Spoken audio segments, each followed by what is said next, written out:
Hey, paisans, the time has come. On the air since 2009, the independently produced, non-FCC compliant champ of video game talk podcasting. Here comes Tiger Claw Radio.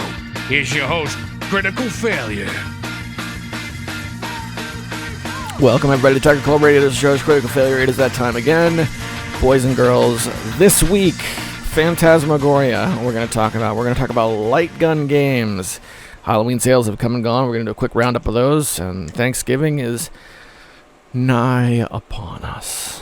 But first, head over to battleofthebits.com. This is from the video games. This is KGB525, who shows up on a lot of these with his track Esquia. It's from KGB525. You're listening to Tiger Claw Radio. More when we come back. Stick around.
Halloween is over, and it's still a few weeks before Thanksgiving. We have a bit of a lull when it comes to video games.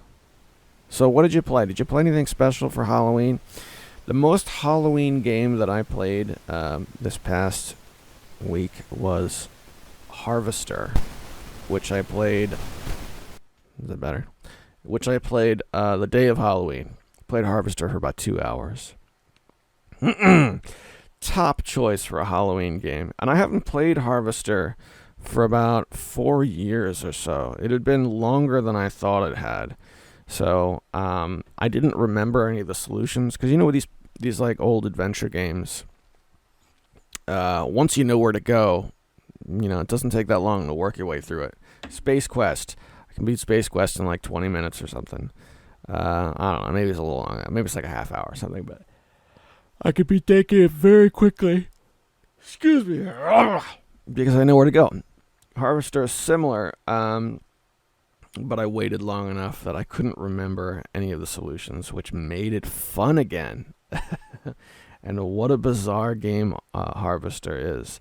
Definitely a model of the Hollyweird era of video games. And that is a phrase that I learned that I think gets paired right up with that game. Because every full motion video sequence, you can see the green screen. It's beautiful. There's nothing quite like it. I highly recommend it. It's an experience for sure. Another game that looks similar that I really want to try, but I just haven't got around to it yet, is Phantasmagoria. I remember I was at my friend Rob's house. This was probably 2001, maybe 2002. And he had a copy of Phantasmagoria, a CD copy that was like sitting on the ground in his house, like in his bedroom where the computer was. Ugh. And I looked at it and he was like, "That's the sickest game ever, man." And it had 4 CDs. It was a big game. And that turned up later in life on GOG. So I added it to my collection, and there it sat unplayed. And then it turned up on Steam after that, and I added it to my collection. And there it sits unplayed. So here we are, 2022. It is current year. A nice, comfortable 20 years after that exchange has happened. My goodness. And I still haven't played it. I've seen memes of it. And you know what? Actually, let me take a look at Steam. I might even have it installed. I do. I installed it a couple days ago in preparation for Halloween. I just didn't end up playing it. Yeah, so I don't know. I'll have to give Phantasmagoria a try, and then I'll check back in with you. I was a little disappointed that we didn't get a sale on Night Trap, because that's another one that's just been on my radar for years and years and years and years, and I just haven't played it yet. But that was Halloween for me in terms of video gaming. It rained in Maryland on Halloween night, and we ended up trick-or-treating for 2.5 hours, 2 hours and 40 minutes. See, it sounds like such a smart thing when you have a small child. Well, you know what? He'll just go in the stroller, and then he'll just step out, walk up to the house, ring the bell, do this cute kid thing, and show off the costume, and then we'll go. But as it turns out, one of the drawbacks of that is they never get tired. They don't tire out. And so trick-or-treating ended up lasting forever. Oh, but it was a good time. It was a good time. And I've seen The Great Pumpkin. It's The Great Pumpkin, Charlie Brown. I've seen like 100 times this year. Oh my gosh. So we can finally put that one away in favor of the Thanksgiving specials. It's Thanksgiving Charlie Brown and the Thanksgiving Garfield special that we used to play every year. Are there any Thanksgiving video games? What's a good game to play on Thanksgiving? I feel like I have to pause this and look over my video game collection, but I guess a good choice would be football, right? It's a good time to dust off the old copies of John Madden football on your old systems. Play as the Washington Redskins, who was our local team that doesn't exist anymore. Um, I have yet to see the Washington Commanders in a video game. I know they must be already, but like that, I'm sure they're in Madden football, whatever. But whenever I play a football game, which is not very often, it's either like Axis Football or something like that on Steam, which doesn't have any licensed teams anyway, or it's a very old, John Madden Football on Sega Genesis or something. Well, I guess another good Thanksgiving theme would be running through the backlog, right? Thanksgiving is all about being thankful for what you have. It's a perfect time to dip into the backlog and play games that you have in your collection already. Either replay an old favorite or take a step into the unknown. And I think for me, I'm going to play Phantasmagoria. It's installed already, and it's been 20 years since I saw it on the floor in Rob's place. By the way, that day at Rob's place, I ended up ordering a CD through the mail off of CD Baby. No, it wasn't CD Baby. It was CD Now. I don't know. I got a mail order CD, which is not something people really do anymore, for the most part. Just to paint a picture of what was going on at the time.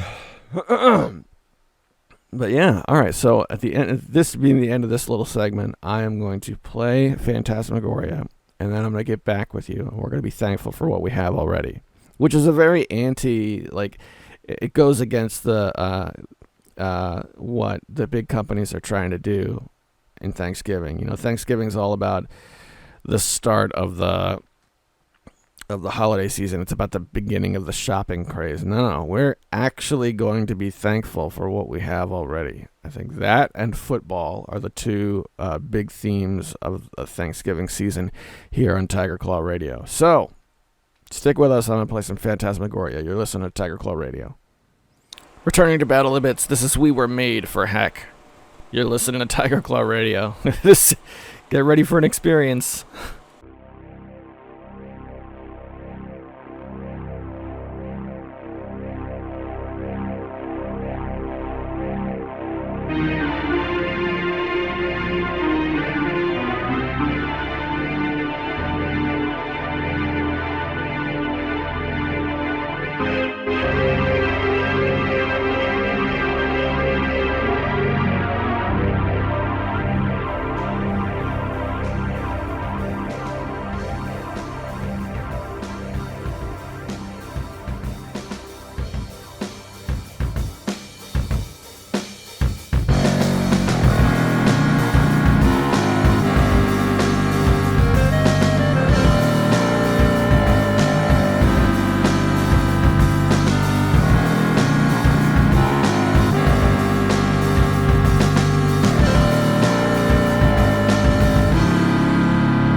Welcome back to Tiger Claw Radio. This is the point in the show where I like to tip my hat to the sponsors, the individuals who give of their resources to make sure Tiger Claw Radio comes back every single week. And they are EmeraldRangers.com, Hemrock, and Tecmo Balls. Thank you guys so much. I hope you're enjoying the party.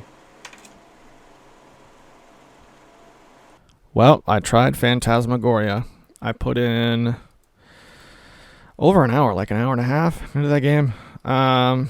I don't know. Well, let me just tell you, the UI is incredibly terrifying. I was so full motion video, point and click adventure game. It was weird, to say the least. It has some really cool death animations that you can watch on YouTube, but walking around the house, doing the things, incredibly slow and cumbersome. I was able to get through chapter 1, and then when chapter 2 started, I was like, you know what, that's enough for me. So, watch some of the death animations on YouTube, because that's worth it. But as far as Phantasmagoria being some sort of classic that you have to experience, I don't know about that. I don't know indeed, but I don't know, here's the thing. I can check that off the list, of my backlog. You know what kind of sucks? I'd been talking about the House of the Dead, and I played all the way through Typing of the Dead, and I had been waffling about getting the House of the Dead remake in edition, and I was like, maybe I'll get it. Yeah, no, you know what? I'll get it. I'm gonna go ahead and pick that game up, but I gotta take care of a couple things first. Not realizing I was like an hour away from the end of the sale. Sale came and went, didn't get it, missed my chance. So that kind of sucks. It's not that big of a deal because, again, this is the Halloween sale. There's always the Thanksgiving sales is like a month away, and then Christmas sales a month after that. So if that game doesn't go back on sale for one of those holidays, then something else will that will draw my attention away super fast, and it will not be a big deal at all, which is kind of cool. So don't have to worry about it. But yeah, I definitely missed the boat on that one. I did some reading about PC, like USB light guns for PC. And they're not cheap, but there are a couple of them available. And it's like $100, and you can get one that claims to work really well and has like a rattle function and everything. But I don't know what you would play it with. I could see a couple of games on Steam, and when I say a couple, I really do mean like 2, maybe 3, that say that they support a light gun. One of those games is House of the Dead, and another one of those games is Typing of the Dead, if you play the non-typing mode. Apart from those 2 games, I don't think anything supports it except for maybe MAME. Like you could play, I don't know, Virtual Cop or Area 51 or something like that. But too few games for too high a price tag, which sucks because light gun games are a lot of fun and it's a really rare experience. We have a place nearby where I live called Sky Zone. It's like a trampoline park the kids go to and jump around. And like all good children's amusement places, there's an arcade, a little tiny one. And I took my kids there recently, and they stopped by the arcade. Daddy, daddy, daddy, daddy, daddy, I want to play the arcade games. Daddy, daddy, daddy, can we play the games? Can we play the games? Can we play the games? Sure. Okay. So they had only 2 games, one of which was I can only describe as a bike riding experience, set up kind of like Super Hang-On, but it was like very, like, I don't know, very modern, very modern version of Super Hang-On. There was that, and there was also a Jurassic Park light gun game with, that would seat 2 people. And I was doped about that. So my daughter was like, Daddy, I want to play this one. So we sat down on a light gun game together, and I scanned the little card, because that's how arcades work now, I guess. And we started playing the light gun game together, and we're shooting the dinosaurs with the light guns, and I'm like, man, this is awesome. And after about 30 seconds, my daughter's like, all right, this is boring. Let's go to something else. I was like, no, this arcade is not on free play. Like I paid real money for this. Can we please just, Daddy, I'm bored.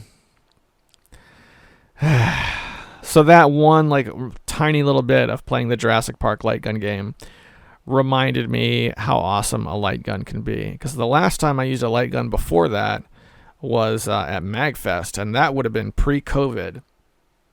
So several years ago.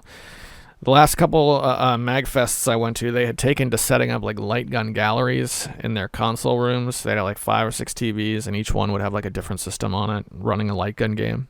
I got to try one in one of those, I'm pretty sure. I can't really remember. I don't know. It's kind of fuzzy.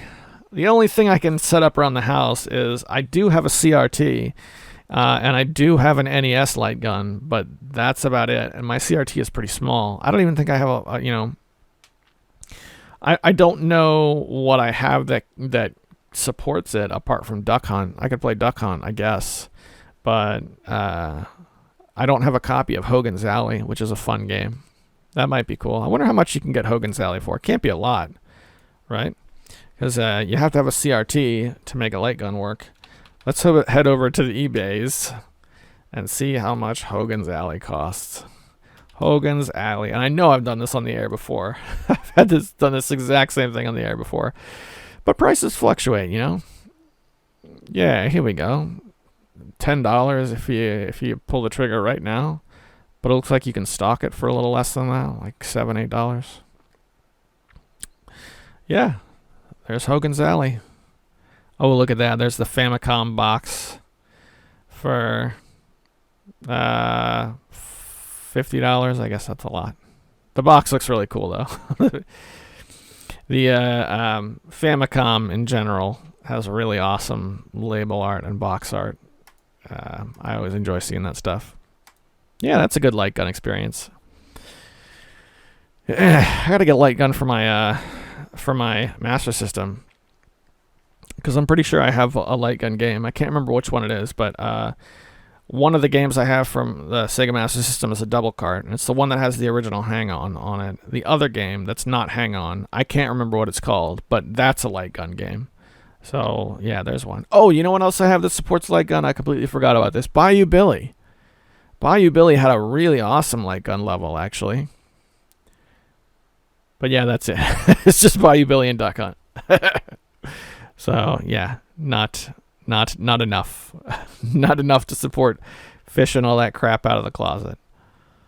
So after last week, I put in some extra time to make sure I could find this. So let's give this a shot and do this right. It's time for the fail bag.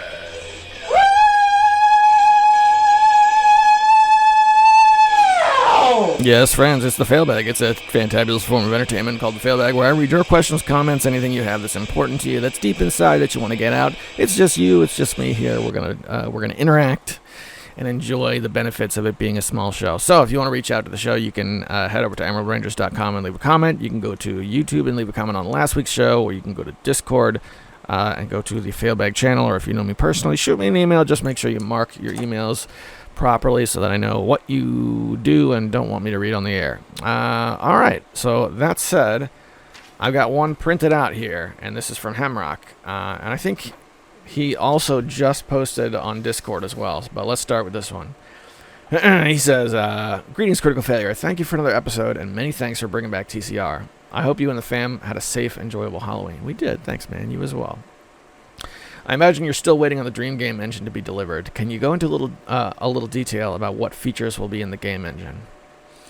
And this is a pretty long email, so we're going to break there and address that question. The game engine is pretty simple. I mean, a successful build entailed there being 2 rooms, being able to pick up an object, see it in your inventory, use it, and activate a win condition. So, pretty simple.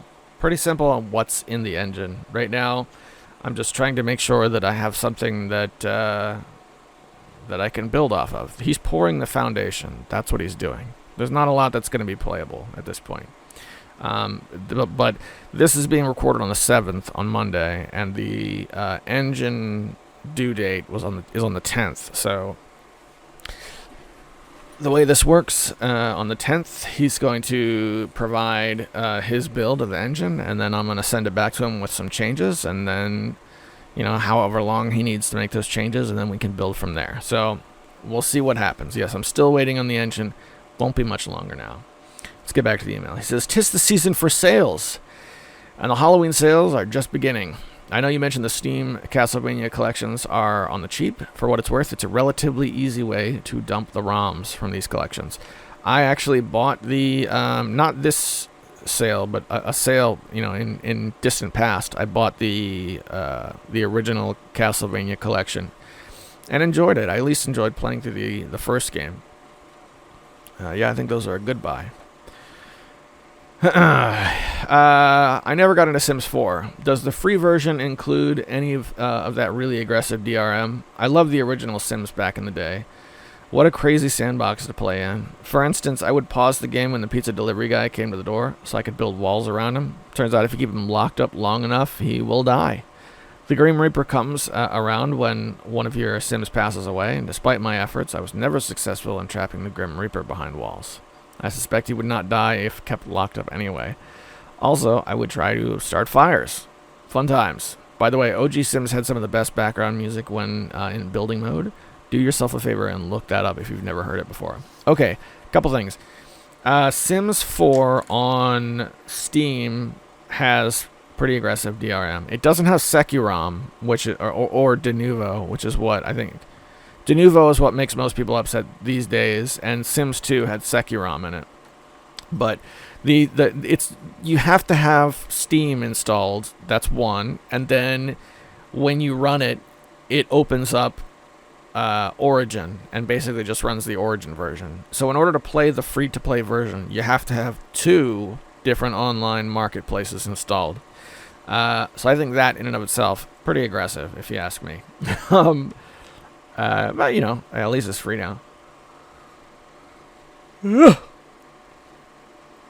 Oh yeah, and you talked about walling in people to kill them. That's actually in the trailer for Sims 4 now. That is most popularly done in swimming pools, right? You build a swimming pool and you have your Sims go swimming, and then you build a wall around the pool so they can't get out, and bada boom, bada bing, death.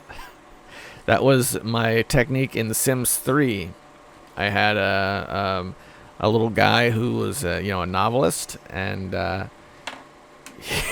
you get in the Sims 3 default town. There is a house with 5 college students in it, and at one point they invited me to live in their house, so I said okay, and then my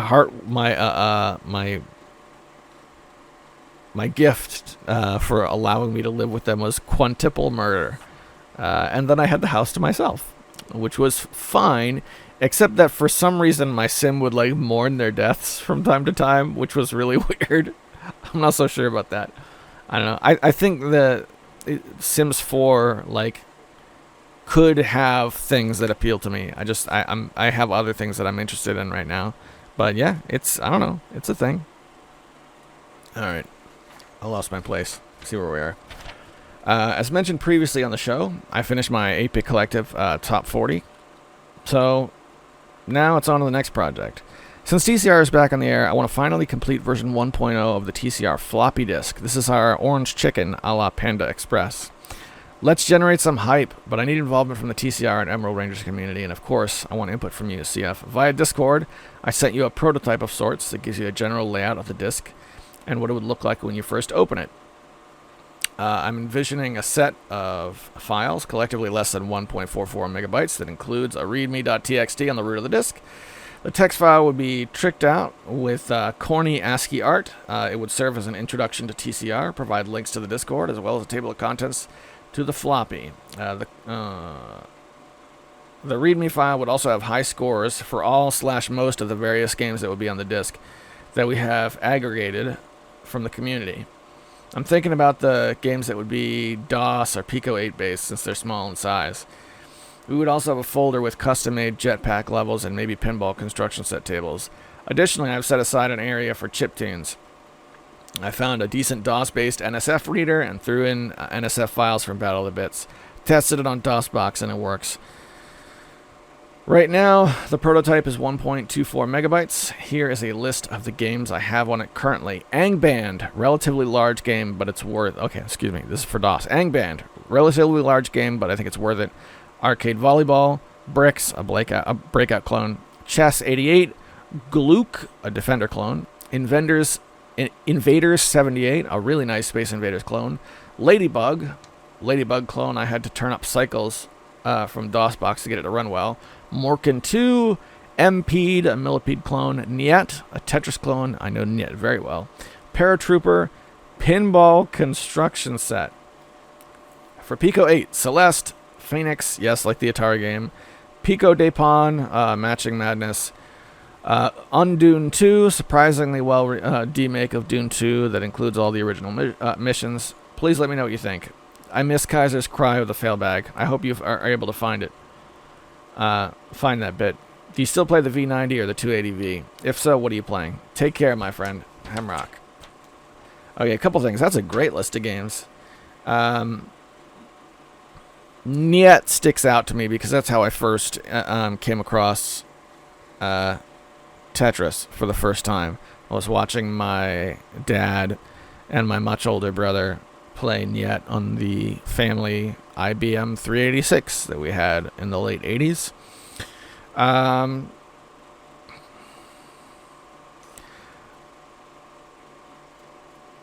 I wonder how you got Angband on there, because the last time I looked at Angband, it was 22 megabytes. So I'm curious what the version number is. I know you sent me the disk image, so I have to run that and take a look at it. I've been sitting on it because I wanted to do it on camera, so we'll do that this week, and we'll check it out. I think that would be really sweet, man. I've been back into DOS these past couple weeks because of my rogue kick. I think that would be awesome. So that's really sweet that you were able to pick up the ball and run with it, and now we actually have a project. That's awesome. Are you cool with me? Let's see. Did you post that on the Discord, or did you send it to me directly? Because I grabbed a copy as soon as you sent it, but I haven't messed with it since then. Yeah, so we'll take a look at that. And I do have, for those of you who are not familiar with what he's talking about, over on the Discord, I do have a channel for the Floppy Disk Magazine, which was something that we have been talking about off and on for quite some time here on TCR. So drop in and check that out if you're a DOS guy, and we will have some fun with that. As far as, I think Niet is a great pick. I don't know how Pinball Construction Set will work. That was a booter. I guess it wouldn't have to be strictly a DOS format, right? Pinball Construction Set in those days was a boot disk, and I'm pretty sure that one was never released as freeware.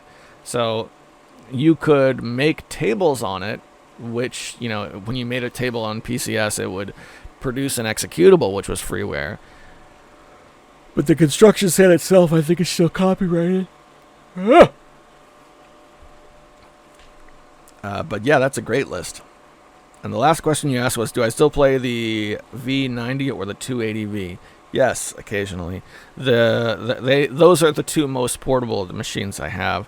The V90 still gets played because it's the one that has my Wizardry 5 save on it. So I still visit that every once in a while. And most recently on the V90, I've been playing the Game & Watch Gallery games. The one that shows up on GBA is a Game & Watch Gallery 3. I used to have a real copy of that, and I have no idea what happened to it. So I like the the Cement Factory game. So I've been playing that on the V90. Yeah, and my youngest son plays the Q90. He likes to play Super Mario Advance on the Q90. He's little. He just kind of pokes at it, but it's a good time. He enjoys it. I think the one that gets played the least right now is probably the really expensive one, the 351p. Just because, I don't know. Maybe it's because it has a really long boot time since I put on the custom firmware, but yeah, haven't been playing it much. Hemrock, man, it's good to hear from you, brother. I'm looking forward to Tiger Fest. Take care of yourself, brother. Over on the Discord, there was some chat about the Sega Genesis Mini 2. This wasn't in the fail bag area, but I want to read it anyway because I think it's worth talking about. Swingle says, as an aside, I got legit excited about the Genesis Mini 2 list. Good reason to get both. However, the value of 2 is insane. And this is Shining Force CD, Midnight Resistance, Crusader of Senti. About 15 on the list that would be cool to have. Hemrock responds with a dancing emoji, and then Hemrock picks it up and runs with it. First impressions of the Sega Genesis Mini 2, small form factor. I'm counting that as a positive. We good? Yeah, the console itself isn't much bigger than a Genesis cart. That is nice. Excellent music, excellent menu music, excellent menu. That included a controller. The included controller is nice, 6 buttons, but the cord is a bit short. Big plus is that it works with a retro bit 6-button USB controller, which has a longer cord. Great selection of otherwise expensive games such as Truxton, Crusaders of Senti, Shining Force CD. Can also toggle full screen versus native aspect ratio as well as CRT filter. Moreover, there's a selection of bezels for native aspect ratio, all including all black. Another plus is the inclusion of some new Genesis games. It's a shame that we didn't get Popful Mail and the Lunar games like Japan received. Overall recommended. It's a solid mini console. Box compared to the original Sonic cart. Now let me blow this up here. That is a tiny boy. Tiny boy. I like that. No way that plays authentic cartridges. Super cool though, man. Super cool. New box is nearly half the size of the original Genesis Mini. While playing the Genesis Mini 2, I realized that I somehow broke my Retrobit controller. One of the wings on the D-pad snapped off inside the console. I tried to use the end of a toothpick to superglue or reattach it. I'm giving the glue some time to completely dry before fully testing it out. Here's some images of my handiwork. That is unfortunate that you went through that. I'm gonna give you a thumbs up for your attempt at re-gluing, because it reaches a point where once plastic starts breaking, that's usually where I check out. But that's cool, yeah. I had heard some buzz about Genesis Mini 2 previously, but I hadn't been following it. So yeah, that's a nice looking machine, gotta say. So you can pop over to the Discord if you want to see what he's talking about there. Let's pop over to Emerald Rangers and see what people are saying over there. Let's see. Tokinawa Over the Moon for you, Season 1. We've got Power Rangers, Dino Force, Brave King 6. The Calm Before the Storm, Sonic fans embrace Sonic Frontiers. Will it make or break Sonic Team? And then we have TCR 428 from last week, the Halloween treat. And yeah, no comments on that one. Hope you guys are checking out Emerald Rangers. It's a good time for that site right now. And finally, last but not least, let's head over to YouTube where the previous week's episode is posted. So these would be comments from a week plus. And give me a second to bring this up here. All right, let's try that again. Head over to YouTube. Boop, boop, scoopy-doo. Let's go to YouTube Studio. We want to try and make it so that any comments that got hidden or whatever or required approval show up. Bear with me here. The YouTube Studio is not super fast. Oh yeah, we had one. We had one that did really well. I think this was happening when I was recording last week. The Moria video got 709 views, which for me is a ton. I'm usually like 10, 20 views per video. That one did well. Nope, hang on. See if we can take care of the static. There we go. We're good now. So we're going to go to comments and see what people are saying.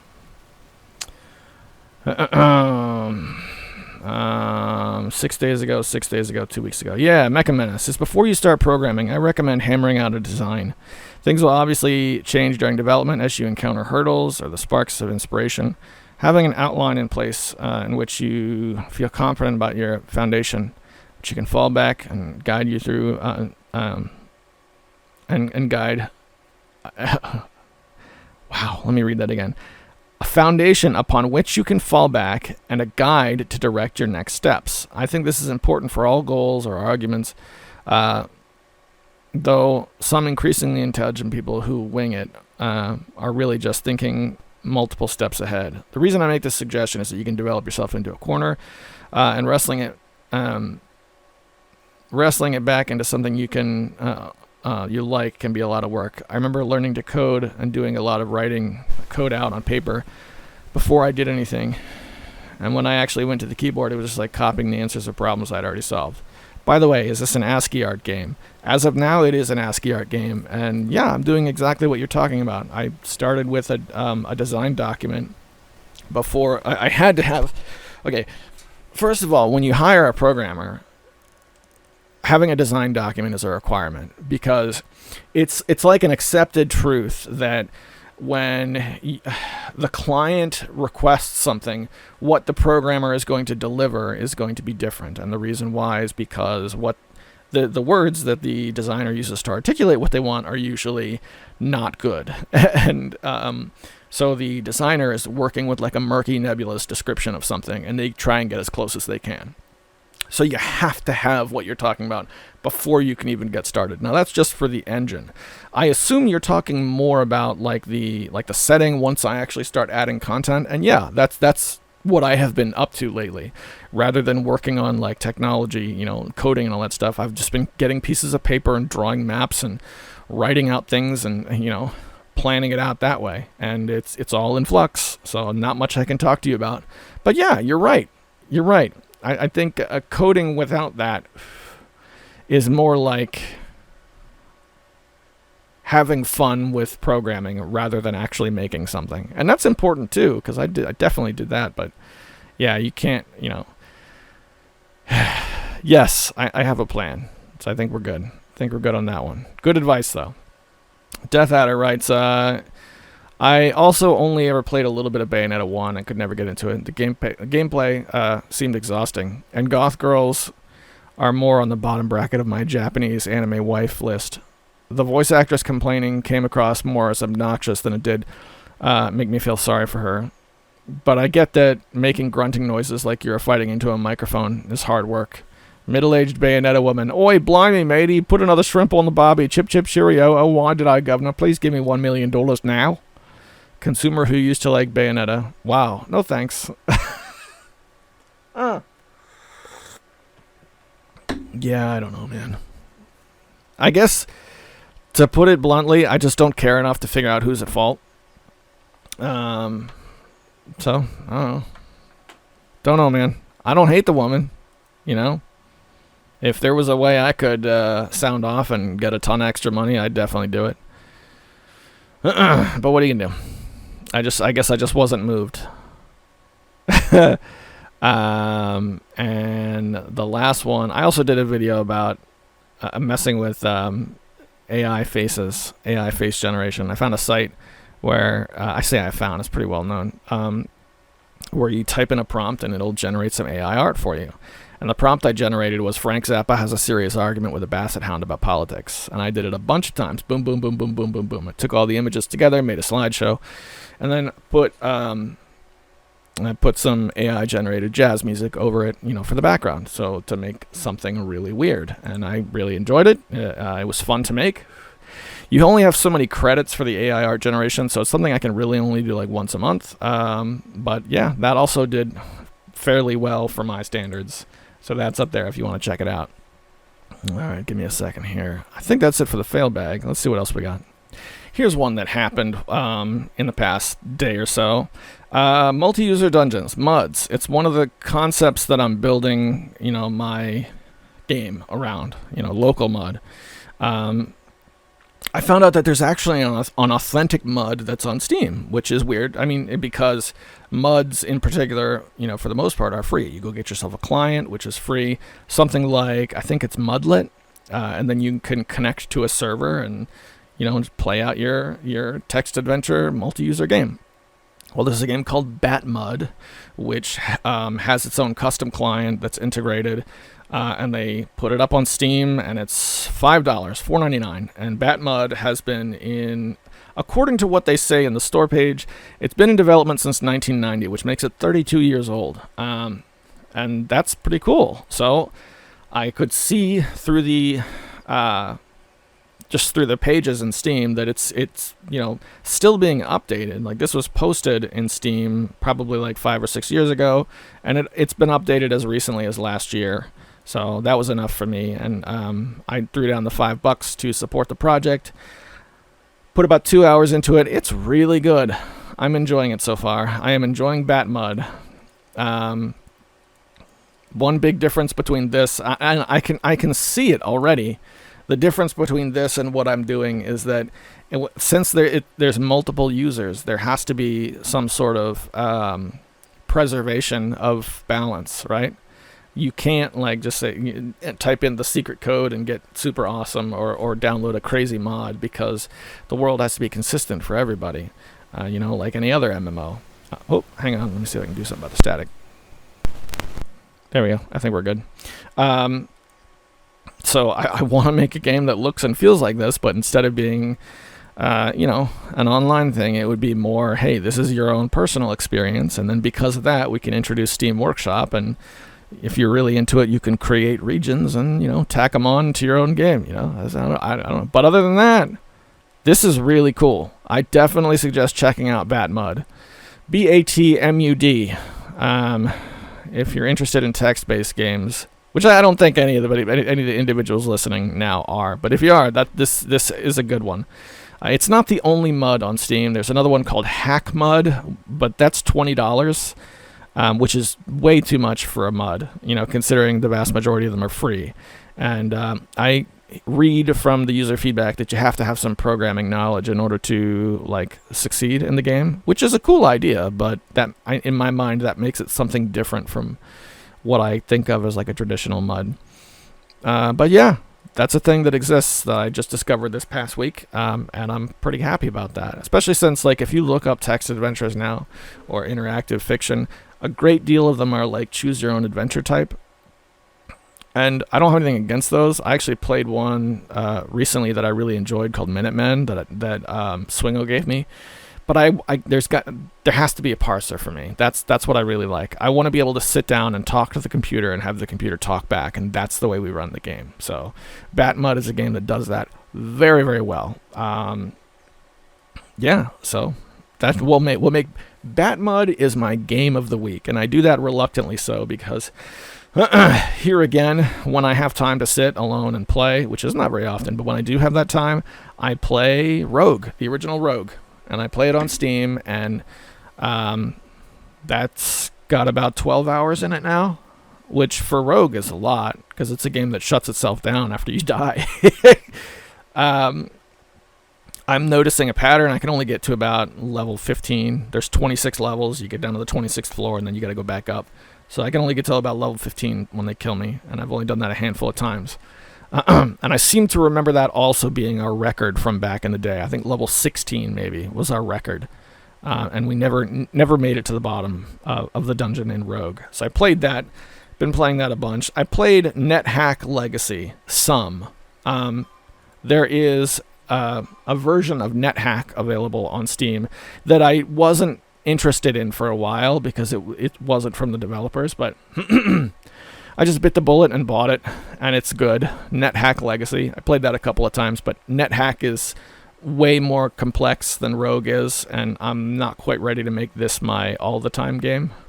But, it's also a very, very good one. Check out NetHack Legacy if you like the Rogues. And finally, what was the last one I got? There was one more that I was shocked to see on Steam, and I have to look it up now because I can't remember what it was called. Oh, jeez. Larn. X-Larn. Larn. Larn is one of the major roguelikes from the late 80s or whenever it was. Not one I've played. It's one of the few that I have not played, but I've read about it, and what makes it special is that it's the only one that has a clock. Like, you're trying to cure someone, and if you take too long, they die or something. That turned up on Steam as well. X-Larn, so a modernized version. Not to be confused with Rogue being, something that preserves the old look and feel. This, has a tile set and whatnot, which is kind of cool. And $5, again, thought I'd pick it up and preserve the effort. And finally, the last little bit that I have is that, give me a second, Dwarf Fortress actually has a release date on Steam. It has a release date of December 6th, 2022. Now, this is Dwarf Fortress with a beautiful tile set and something that looks playable. Dwarf Fortress is an ASCII mess. So this is something people have looked forward to for a long time. And when I first discovered that Dwarf Fortress had an entry on Steam, the release date just said time is subjective, which is silly. On the other hand, I've also heard people say, and it says, hey, when this first comes out, there's not going to be an adventure mode. So I don't know. Save your pennies. I'll pick it up. I'll let you know how it goes. But that's Dwarf Fortress. I honestly don't even know if it's going to cost. Is it going to be free? Is it going to? I have a feeling it's going to have a price tag with it. Because it's been free all this time. But it's also, to be fair, it's always been, hey, this is like a beta developer version. So if they're going to make a release, they might put a price tag on it. So we'll see. I mean, that's fair. They've done eons of work on this game. So if they charge for it, that's their right. I don't think it's the same thing as somebody charging $20 for a mud or something. I don't know. Anything else on my list? Oh yeah, Steam has a new big picture mode. This was like first on my notes list, but I didn't talk about it up until now because of the Steam Deck. Okay, well, let's back up a second. Big picture mode on Steam. That's something that they created years ago, back when the Steam boxes were first coming out. You remember Steam boxes? Set-top boxes that ran Steam games. They made this Linux distribution called Steam OS, and all that stuff. Well, Big Picture was a special version that you could activate, which made Steam entirely controllable from a controller, which was a neat idea. I've used it a couple of times. Today, if you HDMI your TV to your computer, and then it is fun that way. But I've only used it a couple. Yeah. You hush. But they made a new version of it because of the Steam Deck. So this old feature might have some new use, I guess. But I imagine that would involve a lot of touchscreen. I don't know. I don't have a Steam Deck. And to be honest, I don't use Big Picture that much. So that ended up getting bumped to 53 minutes into the show. So take that for what you will.